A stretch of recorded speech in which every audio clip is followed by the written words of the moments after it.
नमस्कार सर। सतसाहेब जी। सर क्या नाम है आपका? जयवीर सिंह जी। सर कहाँ से हैं आप? District Jhajjar, Haryana, India. Sir क्या काम करते हैं आप? मैं पुलिस डिपार्टमेंट में सब इंस्पेक्टर पद से रिटायर हुआ हूँ अभी 1.5 वर्ष पहले। सर संत रामपाल जी महाराज से कब जुड़े आप? मैं संत रामपाल महाराजियों से 1994 के अंदर उपदेश लिया था, संत रामपाल महाराजियों से। सर संत रामपाल जी महाराज से नाम दीक्षा लेने से पहले क्या कोई आप भक्ति साधना भी करते थे? हाँ जी, मैं 10 वर्ष गुरुकुल में पढ़ा हूँ और आर्य समाज से जुड़ा हुआ था। हमारा सारा परिवार, हमारे पिताजी और भाई बहन, सारा परिवार आर्य समाज से जुड़े हुए हैं और मैं भी उन्हीं के संपर्क में रहकर और आर्य समाज के द्वारा बताए गए मार्ग से ही अपनी भक्ति और समाज सुधार की बातें करते थे। सर फिर संत रामपाल जी महाराज की शरण में कैसे आए आप? संत रामपाल महाराज की शरण में संत रामपाल महाराज जी जब जेई की नौकरी करते थे रोहतक के अंदर, तो हमारे एक साथी थे, उनके छोटे भाई महेंद्र सिंह जी, वो हमारे साथ ड्यूटी करते थे पुलिस में। तो वो पहले तो महेंद्र जी हनुमान जी की पूजा करते थे और फिर एक दिन बोले वो मेरे को, बोला भाई कबीर साहब सबसे बड़े भगवान हैं। मैं बोला भाई कल तक तो तुम हनुमान जी को बड़ा बता रहे थे, आज कबीर साहब को बड़ा बताने लगे, ये क्या चक्कर है? मैंने उनको समझाया कि आर्य समाज अच्छा समाज है और उसमें लिखा है कि ओम नाम सबसे बड़ा, इससे बड़ा ना कोई, और जो इसका सुमरण करे शुद्ध आत्मा होए। तो वो थोड़े असमंजस में पड़ जाते थे। तो वो कहते थे कि हमारे भाई साहब आएंगे, जय साहब, संत रामपाल महाराज जी को उस टाइम जय साहब कहते थे। तो क्योंकि वो नाम दीक्षा संत रामपाल महाराज जी उन दोनों नहीं देते थे, बड़े महाराज जी थे स्वामी रामदेवानंद जी महाराज, उन्हीं से नाम दीक्षा दिलवाते थे। तो संत रामपाल महाराज जियों से शरण माने के बाद उन्होंने कबीर साहब के मार्ग को हमारे को समझाया, छुड़ानी धाम भी लेकर गए। तो हमारा समझ में आया कि ये भक्ति मार्ग श्रेष्ठ मार्ग है। तो हमने संत रामपाल महाराज जियों से नाम उपदेश लिया और उनकी शरण में आए।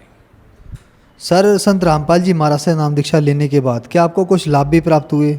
हाँ जी, जिस दिन से संत रामपाल महाराज जी की शरण में आए हैं, पुलिस डिपार्टमेंट में होते हुए हमें थोड़ी थोड़ी लत पड़ गई थी नशे की, शराब वगैरह एक आध बार कभी कभी सेवन कर लेते थे बार त्योहार को। एक तो वो मेरी बिल्कुल छूट गई और कभी भी किसी भी प्रकार का, जब से 94 में संत रामपाल महाराजियों से हम जुड़े, उसके बाद कभी भी शारीरिक व किसी प्रकार की भी कठिनाई कभी महसूस होने नहीं दी परमात्मा ने, और अच्छे से सारा काम होता रहा। मेरे 3 बच्चे हैं। बड़ी लड़की असिस्टेंट प्रोफेसर है हरियाणा सरकार में, छोटी लड़की है वो सुपरवाइज़र है, लड़का है वो एग्रीकल्चर में है, तीनों सरकारी जॉब में हैं। ये सिर्फ संत रामपाल महाराजियों की ही विशेष दया है कि एक पुलिस वाले के बच्चे जो पुलिस सरकारी नौकरी में लगे हुए हैं, अगर हम संत रामपाल महाराज जी की शरण में कबीर साहब के बताए हुए भक्ति मार्ग पर नहीं चलते तो शायद आज हम कहीं और ही होते और बहुत पीछे रह जाते।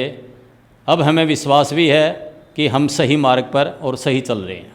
और संत रामपाल महाराजियों के साथ रहते हुए मेरे को भारत के राष्ट्रपति द्वारा वीरता पुरस्कार से भी सम्मानित किया गया है, जो कि सन 2006 के अंदर मिला था। सर आपको संत रामपाल जी महाराज से नाम दीक्षा लेने के बाद बहुत सारे लाभ प्राप्त हुए। जैसा कि आपने बताया आप sub inspector retired police officer हैं और आप इन बातों को बहुत अच्छी तरीके से जानते हैं। आप वीरता पुरस्कार से भी सम्मानित हैं। आप संत रामपाल जी महाराज से लंबे अरसे से जुड़े रहे हैं और आर्य समाजी भी रहे हैं। तो ये आरोप लगाए जाते हैं कि संत रामपाल जी महाराज महर्षि दयानंद पे और सत्याग्रह प्रकाश पे विवादित टिप्पणी करते हैं। सर इन बातों के पीछे क्या सच्चाई है? वो विवादित टिप्पणी नहीं करते। संत रामपाल महाराज जी ये कहते हैं कि भाई जो वेद, स्वामी दयानंद जी भी खुद मानते हैं कि भाई जो वेद में लिखा है वो सत्य है और असत्य है।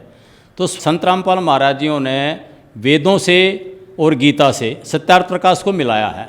सिर्फ इतना ही वो है अलग है कि उन्होंने परमात्मा को निराकार लिख दिया, प्रकाश स्वरूप लिख दिया, सर्वव्यापक लिख दिया स्वामी जी ने। और कबीर साहब कहते हैं कि परमात्मा सह शरीर है, मनुष्यवत है, राजा के समान दर्शनीय है। हमारे वेद और गीता कहते हैं और उनके मंत्र बता दिए।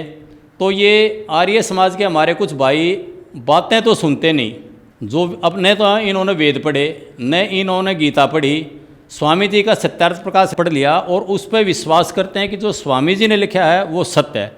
लेकिन स्वामी जी ने सत्याग्रह प्रकाश अपने जीवन में पहले लिख दिया था और 1.5 वेद का ट्रांसलेशन बाद में किया है। तो संत रामपाल महाराज जी ने ये वेद तो 2002 में और 2003 के बाद इनको पढ़ा और उस ज्ञान को समाज के अंदर लाए कि भाई वेदों में और गीता में परमात्मा निराकार नहीं है, सशरीर है, मनुष्यवत है, राजा के समान दर्शनीय है, हम उसको देख सकते हैं और वो अपने स्थान पर विराजमान भी है अपने आसन पर सतलोक सचखंड के अंदर। सिर्फ इतना ही मनमुटाव था, उसको थोड़ा समझदार लोगों ने समझना चाहिए था भाई ये संत हैं और सत भक्ति बता रहे हैं, कोई बुराई नहीं बता रहे। बस वो मनमुटाव की वजह से ये समाज में मीडिया ने आप जैसे लोगों ने सच्चाई तो बताई नहीं और वो बुराई का प्रचार कर दिया सरकार के दबाव में आके। उससे ये संत रामपाल महाराज की सभी आलोचना करने लगे, जो एक बहुत बड़ी गलती थी, मीडिया द्वारा प्रचार गलत किए होगी। सर आप हरियाणा पुलिस से रिटायर्ड सब इंस्पेक्टर हैं और संत रामपाल जी महाराज पे आरोप लगते रहते हैं और संत रामपाल जी महाराज विवादों में रहते हैं, सर क्या कारण है? देखो, कोई भी संत अगर सच्चाई बोलेगा तो उस पर विवादों से टिप्पणी होती है। कबीर साहब भी सच बोलते थे, उनके साथ भी ऐसा ही व्यवहार किया हमारे समाज ने।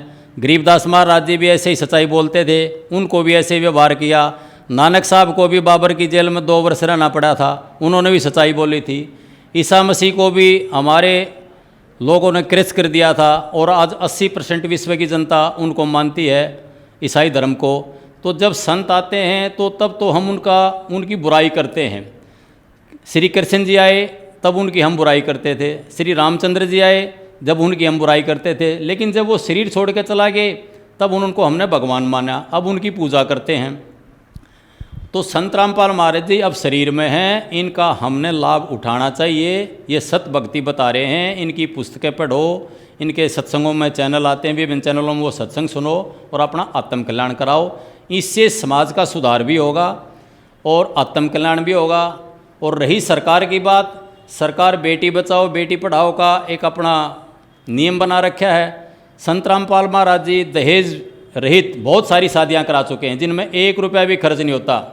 तो सही मायने में बगैर पैसे खर्चे समाज सुधार का काम संत रामपाल महाराज जी कर रहे हैं। बहुत सारे परिवारों के नशे की लत पड़ी हुई थी, वो छुड़वा दी। हुक्का, बीड़ी, शराब, मांस, मीट, अंडा सभी छुड़वाते हैं। सभी तरह के नशा मुक्त एक समाज तैयार बहुत अच्छा कर रहे हैं। तो ऐसे संत की सत्संग सुनने में कोई बुराई नहीं है और हमने सुनना चाहिए। सर कुछ दर्शक कहते हैं कि संत रामपाल जी महाराज से अगर नाम दीक्षा लेनी पड़ेगी तो उन्हें अपनी पारंपरिक पूजाएं छोड़नी पड़ेगी, क्या इन बातों के पीछे कुछ सच्चाई है? जो सच्चाई उसमें इतनी है कि जो वेदों में और गीता में जो भक्ति लिखी है हमने वही करनी चाहिए और उसी से हमारा कल्याण होगा। हमने जानबूझकर छोटी मोटी किसी ने बहका दिए परमात्मा के भक्ति मार्ग को मिसगाइड कर दिया, कुछ लोगों ने अपने पेट भरने के लिए पेट भरने का साधन बना लिया भगवान की भक्ति को, और जो मिसगाइड होकर वो भक्ति हम कर रहे हैं उसको उस बुराई को छुटवाते हैं महाराज जी। किसी देवी देवताओं की जो हमने मनमुखी साधनाएं बना रखी हैं उनको छुटवाते हैं। वेदों के अनुसार और गीता के अनुसार जो और संत कबीर साहिब के अनुसार पूर्ण परमात्मा की जो भक्ति है वो करवाते हैं, वो ठीक है। सर संत रामपाल जी महाराज से कैसे जुड़ सकते हैं? संत रामपाल महाराज जी के विभिन्न चैनलों पर सत्संग आते हैं और उन सत्संगों के नीचे एक पट्टी चलती रहती है।